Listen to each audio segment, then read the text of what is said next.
दोस्तों, डायनासोर्स वो जीव जिनको देखने मात्र से हर कोई खौफ और फैसिनेशन से भर जाता है। यूँ तो ये जीव हमारी धरती पर लगभग 20 करोड़ साल पहले आए थे, लेकिन तकरीबन 15 करोड़ सालों तक अपना साम्राज्य स्थापित करने की काबिलियत जिस तरह से इन्होंने पृथ्वी पर दिखाई है, हमें नहीं लगता कि उसके बाद से इंसान तो छोड़ो, किसी और जीव ने भी उस लेवल की डोमिनेशन दिखाई होगी।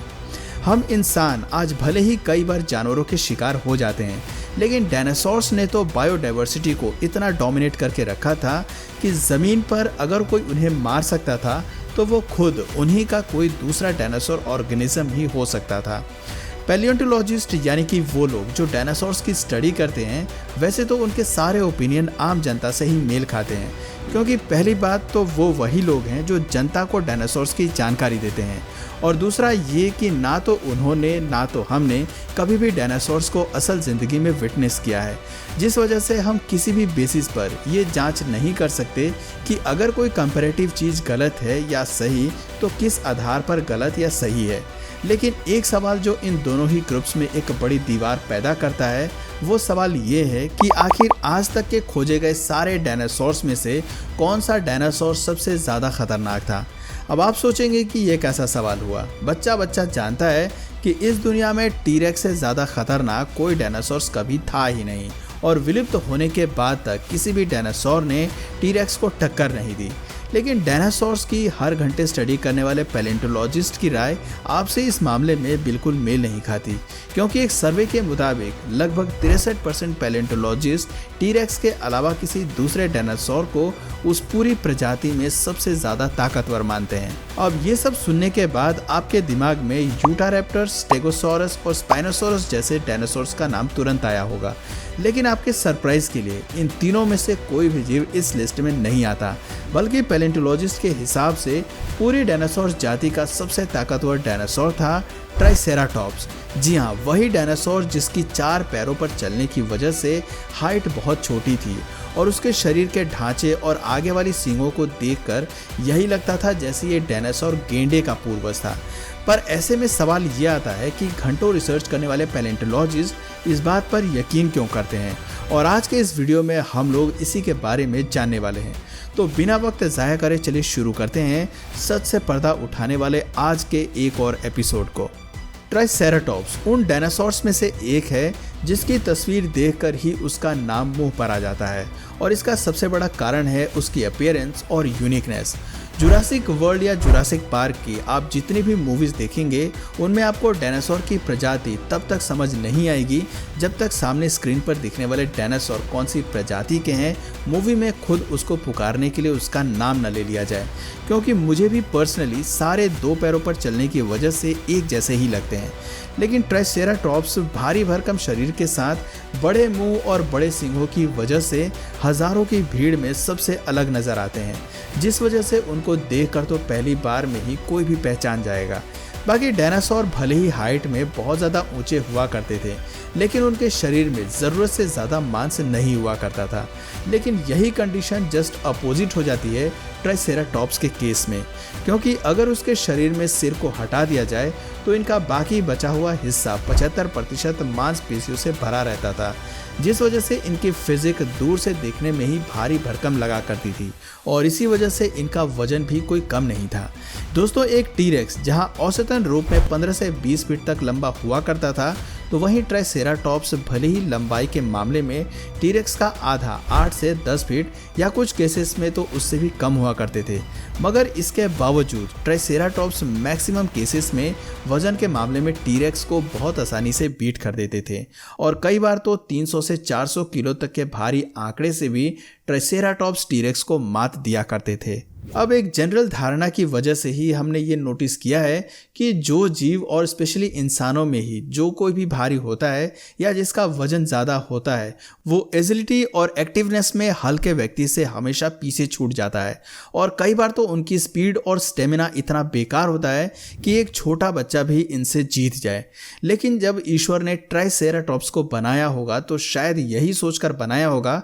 कि ये जीव हर बैरियर ब्रेक करेगा, और वजन के सो कॉल्ड इसी स्टेरियोटाइप को ट्राइसेराटॉप्स किसी कागज की तरह फाड़ देता है। वजन में टीरेक्स को भी पछाड़ देने के बावजूद ट्राइसेराटॉप्स की एवरेज स्पीड उनसे 1.25 गुना ज़्यादा हुआ करती थी, जो धरती पर आए हुए अब तक के कई सारे डायनासोर से बहुत ज़्यादा थी। फॉसिल्स के डेटा जिस हिसाब से बताते हैं, अगर उनकी माने तो ट्राइसेराटॉप्स 30 किलोमीटर प्रति घंटे की रफ्तार को छूने में सक्षम हुआ करते थे, और आंकड़ों में कहें तो ये स्पीड 69% डायनासोर्स की स्पीड से ज़्यादा पाई गई थी। इस आंकड़े को टच करने के पीछे सबसे अहम रोल था उनकी शारीरिक बनावट का। ट्राइसेराटॉप्स की शारीरिक बनावट कुछ इस तरह की थी कि उनके पिछले 2 पैर जहां गेंडों की तरह बिल्कुल गोलाकार और सख्त रहा करते थे, जैसे 2 खंभे लगे हों, तो वहीं आगे के दोनों पैर किसी छिपकली का आकार दिया करते थे। छिपकली इन द सेंस में कि उनके आगे के 2 पैर पीछे वालों की तरह सख्त न होकर फैले रहा करते थे,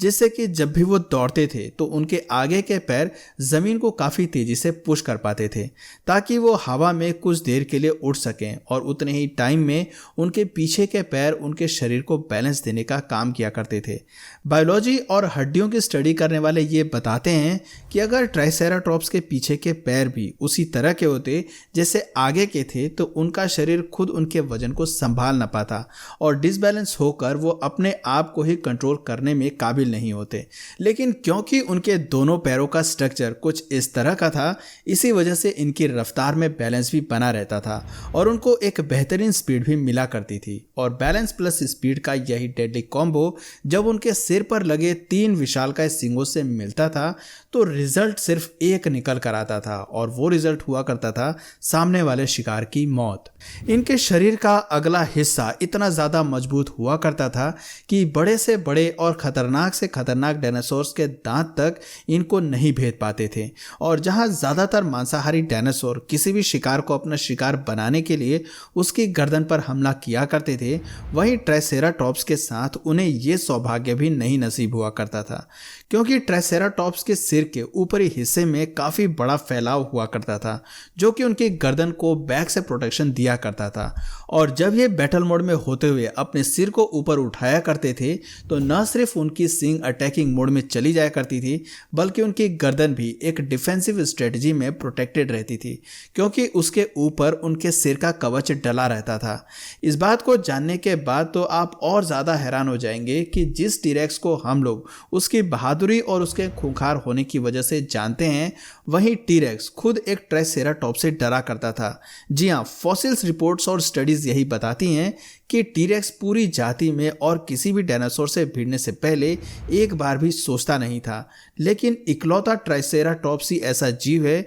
जो टीरेक्स के भी कदम डगमगा दिया करता था। और यही कारण है कि आज तक वैज्ञानिकों ने टीरेक्स की ऑलमोस्ट हर एक डायनासोर से लड़ाई देखी है, फिर चाहे डायरेक्टली हो या इनडायरेक्टली। लेकिन एक ही रीजन में पाए जाने के बावजूद कोई प्रमाण आज तक ये नहीं बताते कि टीरेक्स ट्राइसेराटॉप्स से दुश्मनी मोल लिया करते थे। कारण साफ था, क्योंकि टीरेक्स को खुद पता था कि वो मांस से भरे हुए अपने शरीर को किसी भी एडवांटेज के साथ ट्राइसेराटॉप्स के सामने नहीं झोंक सकता, और अगर कभी उसने ये गुस्ताखी की भी तो उसका रिजल्ट उसे मौत के रूप में ही देखना पड़ेगा, क्योंकि रफ्तार में तो ट्राइसेराटॉप्स टीरेक्स को पछाड़ ही देगा, वजन में भी ट्राइसेराटॉप्स ही आगे निखरता हुआ दिखाई देता है। और बाकी अटैक और डिफेंस के परफेक्ट बैलेंस की बात ना ही की जाए तो ज़्यादा बेहतर होगा, क्योंकि उस कैटेगरी में भी ट्राइसेराटॉप्स को कोई हरा नहीं सकता था। इतना सब कुछ जानने के बाद आपके जहन में ये सवाल आ रहा होगा कि जब ट्राइसेराटॉप्स के पास इतनी सारी खूबियां थीं, तो उसको सबसे खतरनाक जानवर के रूप में क्यों नहीं एडमायर किया जाता है।